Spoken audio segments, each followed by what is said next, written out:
Bom dia, meus queridos. Segunda-feira vamos dando continuidade ao curso Conhecendo a Bíblia. E nós estamos falando do cânone, da história do cânone do Antigo Testamento. Então, espero todos vocês no canal, dê o seu like, curtam, se inscrevam no canal, podem divulgar à vontade, compartilhar, que a professora lhe agradece. Então, vamos lá, dando continuidade. E não se esqueçam, nós temos a apostila também. Quem quiser ficar com a apostila é só entrar em contato com a professora, que a professora passa por e-mail para vocês a apostila. Então, vamos lá. O discernimento do cânone da Sagrada Escritura foi o ponto de chegada de um longo processo. Na tradição judaica, o elenco dos livros sagrados era classificado pelos judeus já no tempo de Jesus Cristo em três partes: a lei, os profetas e o escrito.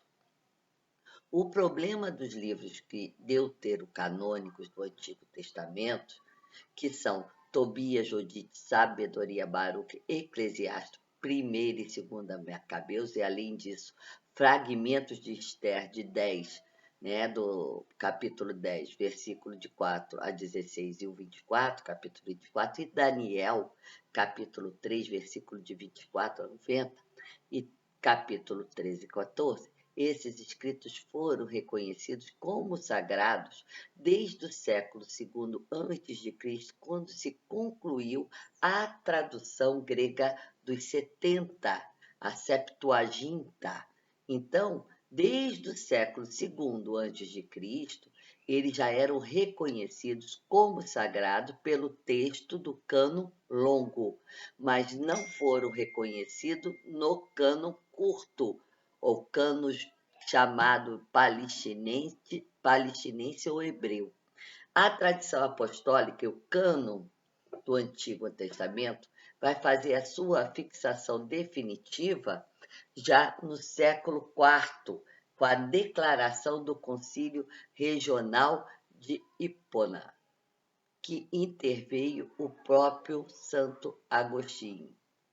Posteriormente, o cânon dos livros inspirados vai constar da declaração do Concílio Ecumênico de Florença, já em 1441. Então, nós estamos falando do cânon do Antigo Testamento. E na definição infalível do Concílio Ecumênico de Trento, que aí sim, aí vai ser dogma, vai ser definido como dogma os livros sagrados da nossa Bíblia, que vai ser em 1546, no Concílio de Trento. Agora, a história do Novo Testamento. Como já ficou exposto, os livros do Novo Testamento foram escritos entre os anos 50 e 100 da nossa era, e sobre seu cânone houve sempre uma tradição constante e firme. Depois da morte do último apóstolo, que é São João, vai cessar toda a revelação pública e já não aparece nenhum outro livro inspirado ou canônico. Os testemunhos históricos vão mostrar que entre o final do século I e o final do século II se faz paulatinamente a seleção e o catálogo desses livros inspirados. Na segunda metade do século II, chega a formar-se o corpo de 4 evangelhos e outro paulino, de pelo menos 10 cartas. Então, essa codificação foi, ao que parece, feita em Roma, como testemunho do famoso cânone de Muratório, do final do século II, descoberto no ano de 1740. Então, há uma evolução dentro da história para a formação desse corpo do Novo Testamento. Não foi feito de um dia para o outro. Então, nós vamos ver que ele vai ser paulatinamente feita uma seleção desses catálogos que vão ser considerados inspirados pela Igreja. Nos livros deuterocanônicos do Novo Testamento, entre os séculos III e século V, vai surgir algumas dúvidas sobre a inspiração de 7 deles, que vai ser a Carta aos Hebreus, principalmente no Ocidente, o Apocalipse e a maior parte das cartas chamadas de católicas, que são a de São Tiago, a segunda de São Pedro, a segunda e a terceira de São João e também a de São Judas. Esses também vão ser chamados dos livros deuterocanônicos do Novo Testamento. Chama-se livro apócrifo, para a gente entender isso direitinho, que isso dá muita confusão. O livro apócrifo é um livro de autor desconhecido que vai ter certas afinidades com livros sagrados no argumento ou no título, mas o qual a Igreja Católica nunca reconheceu a autoridade canônica por ele não ser inspirado. Mas isso não quer dizer que ele não possa ser lido e não possa ser estudado.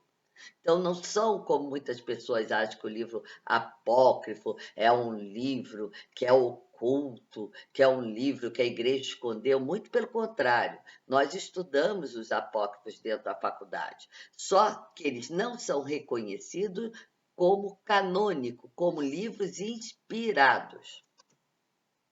Na próxima aula, nós vamos falar da santidade e unidade de ambos os testamentos.